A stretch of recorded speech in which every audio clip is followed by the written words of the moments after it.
আপনাদের সামনে তার মূল্যবান বক্তব্য নিয়ে আসছেন। এই দক্ষিণকারী কোনো নেতা আছে?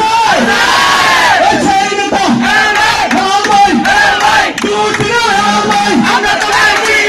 আমরা তোমার গুলি নাই, আমরা তোমার গুলি নাই, 47-এর মাটি হেলাল ভাইয়ের মাটি, হেলাল ভাইয়ের ভাই নাই, রাজপথ ছাড়ি নাই,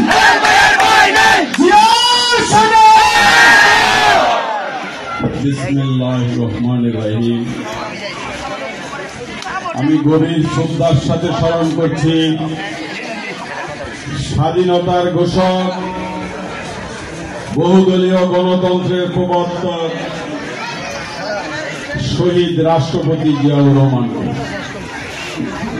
আমি সুস্থতা কামনা করছি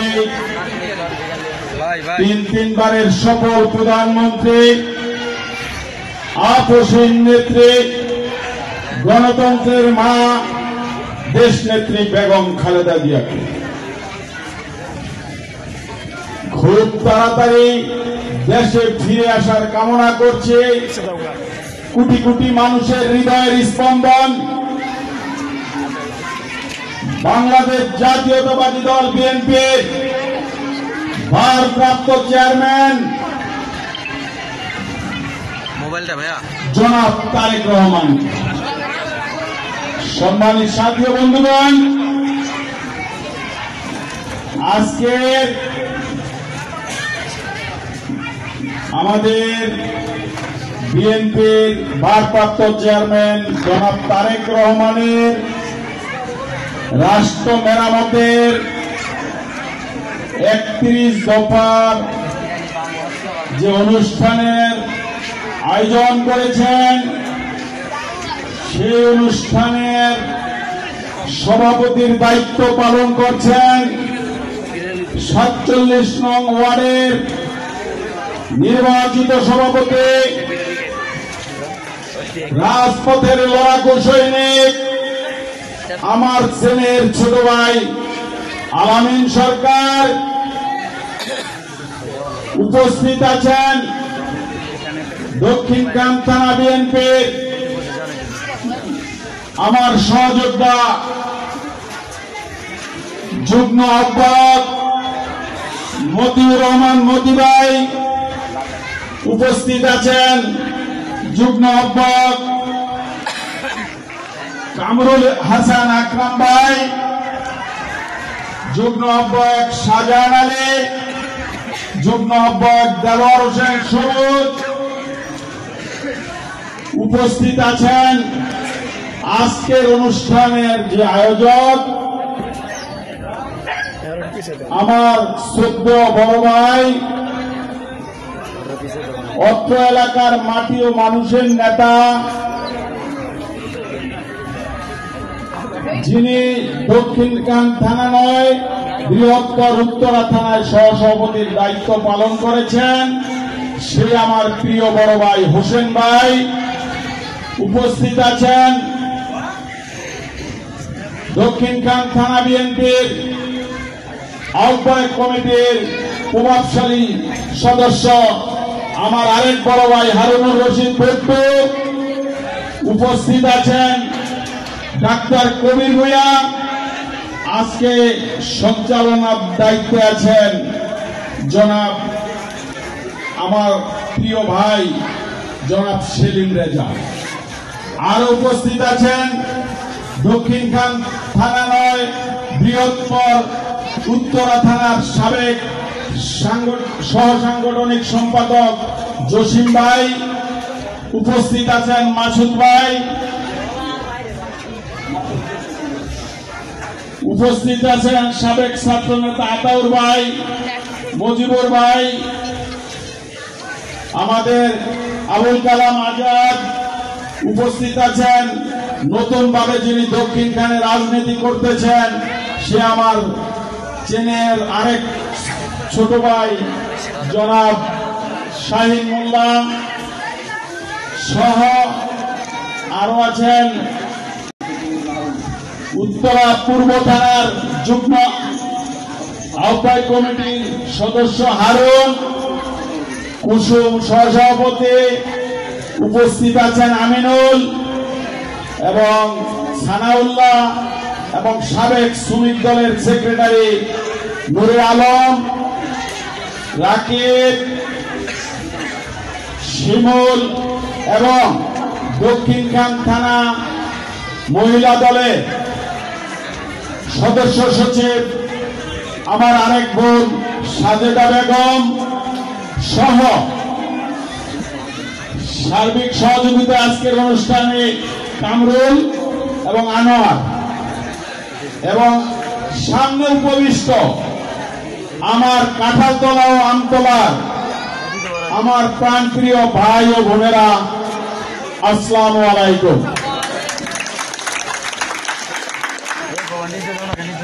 আপনারা জানেন আজকের এই অনুষ্ঠানটা মূলত উঠান বৈঠক, তবে উঠান বৈঠককে আপনারা একটি সমাবেশের রূপ দিয়েছেন।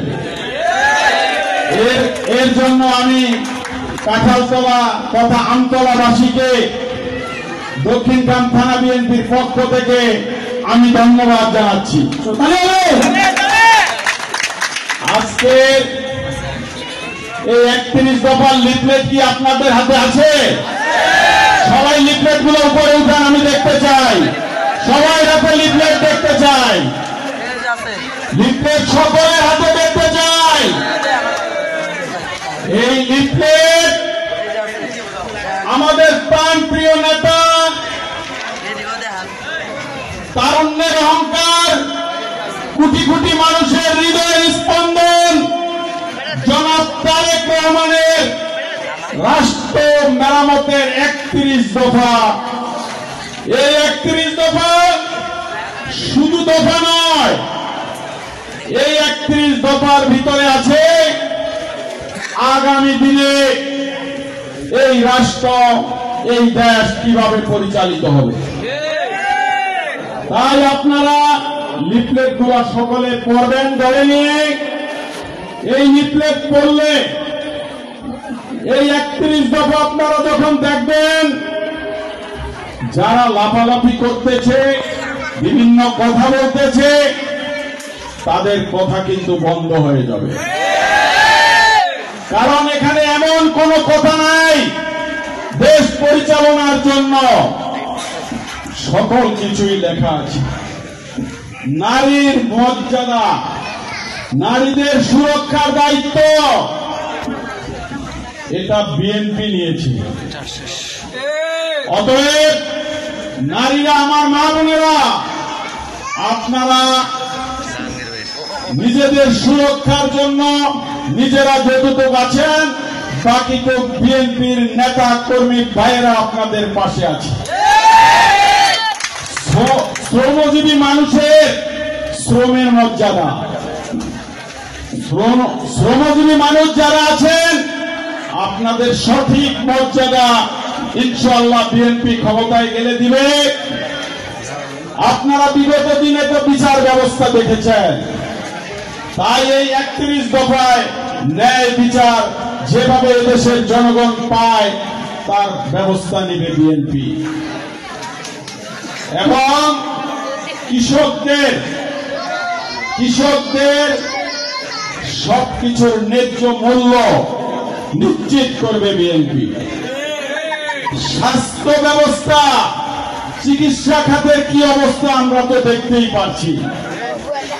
আপনাদেরকে 31 দফা আমি যদি ক্লিয়ার ভাবে বলতে চাই তাহলে হয়তো আরো অনেক রাত্র হয়ে যাবে। তবে স্বাস্থ্য ব্যবস্থা সহ এমন কোন কাজ নাই, একটা মানুষের এই দেশের যা প্রয়োজন সবকিছুই 31 দফায় আছে। 31 দফা বাস্তবায়ন তখনই হবে আপনারা যখন আমাদের সেই প্রিয় মার্কা ধানের শীষে ভোট দিয়ে আমাদের বিএনপির নেতাদেরকে যারা দায়িত্ব পাবে, যারা ধানের শীষ মার্কা পাবে, তাদেরকে আপনারা নির্বাচিত করবেন। তাহলে ইনশাআল্লাহ এই 31 দফার মাধ্যমে এই দেশ সুন্দরভাবে চলবে। সংগ্রামী সাথী ও বন্ধুগণ, আমাদের প্রাণপ্রিয় নেতা, কোটি কোটি মানুষের হৃদয়ের স্পন্দন জনাব তারেক রহমান বারবার একটি কথা বলেছে বিএনপির নেতা কর্মীদের উদ্দেশ্যে। বিএনপির নেতা কর্মীরা প্রত্যেকটা মানুষের ঘরে ঘরে যান, তাদের বিপদের কথা শুনুন, সমাধান করার চেষ্টা করুন। সেই আলোকেই আমরা কাজ করে যাচ্ছি। আজকে আমি দক্ষিণখান থানা বিএনপির আহ্বায়কের দায়িত্ব পাওয়ায় ঢাকা মহানগর উত্তর বিএনপির সম্মানিত আহ্বায়ক, মানবতার ফেরিওয়ালা, হেমিলিয়নের বাসিওয়ালা, পরিচ্ছন্ন রাজনীতিবিদ জনাব আমিনুল হক এবং ঢাকা মহানগর উত্তর বিএনপির সম্মানিত সদস্য সচিব, ইতিমধ্যে যিনি নিজেকে ক্লিন ইমেজের লোক হিসাবে পরিচিতি লাভ করতে পেরেছেন, সেই হাজী মোস্তফা জামান সহ ঢাকা মহানগর উত্তর বিএনপির সকলকে আমি আমার ব্যক্তিগত পক্ষ থেকে তথা দক্ষিণখানবাসীর পক্ষ থেকে ধন্যবাদ জানাচ্ছি। ভাইরা, আমাকে যে গুরুত্বপূর্ণ দায়িত্ব দিয়েছে, দক্ষিণখান থানা প্রায় 3.5 লক্ষ ভোটার, আমাদের 18 আসনে 5.5 লক্ষ ভোটার। তার মানে আপনারা বুঝতেই পারেন 7টা থানার 6টা থানায় যেই পরিমাণ ভোটার, দক্ষিণখান থানায় সেই পরিমাণ ভোটার। তাহলে দক্ষিণখানবাসী যদি আমরা একত্রিত থাকি, আমরা যদি চাই যাকে ধানের শীষের মার্কা দিবে তাকে নির্বাচিত করব, একমাত্র দক্ষিণখানের লোকের পক্ষেই সম্ভব। তাই সংগ্রামী সাথী ও বন্ধুগণ, আমাদের প্রাণপ্রিয় নেতা জনাব তারেক রহমান একটি কথা বলেছেন, আগামী নির্বাচনে যাদেরকে নমিনেশন দেওয়া হবে তারা হবে ক্লিন ইমেজের অধিকারী। কোন চাঁদাবাজ, কোন মামলাবাজ, কোন অন্যায়কারীকে উনি নমিনেশন দিবেন না। এটা কার কমিটমেন্ট? তারেক রহমানের। তারেক রহমান যা বলে তাই করে। তাই আমরা আশাবাদী 18 আসনে যারা ক্লিন ইমেজের আছে তাদের থেকে আমাদেরকে নমিনেশন দিবে। আপনারা আমরা যাকে নমিনেশন দিবে ফেব্রুয়ারি মাসের নির্বাচনে তাকে ধানের শীষে ভোট দিয়ে ইনশাআল্লাহ জয়যুক্ত করব। আমি কারো সমালোচনা করতে চাই না, তবুও 2-1টি কথা বলতে হয়। ভাইয়েরা, আপনারা শুনেছেন লেবাসদারি কিছু লোক নাকি বলে দাড়ির পাল্লায় ভোট দিলে নাকি ভেস্তে যাওয়া যাবে। সবাই নাউজুবিল্লাহ বলেন। এই ধোঁকাবাজি বাদ দেন। ইসলাম শান্তির ধর্ম, দেশের মানুষকে শান্তিতে থাকতে দেন। যদি বিন্দু মাত্র ইসলামের কিছু আপনাদের ভিতরে থাকে, দেশের মানুষকে শান্তিতে থাকতে দেন। স্বৈরাচার, রাজাকার, ফ্যাসিস্ট হন একাকার। তবে যতই একাকার হন, এদেশের মানুষ জানে বিপদের সময় এদেশের জনগণের পাশে একটি দলই থাকে,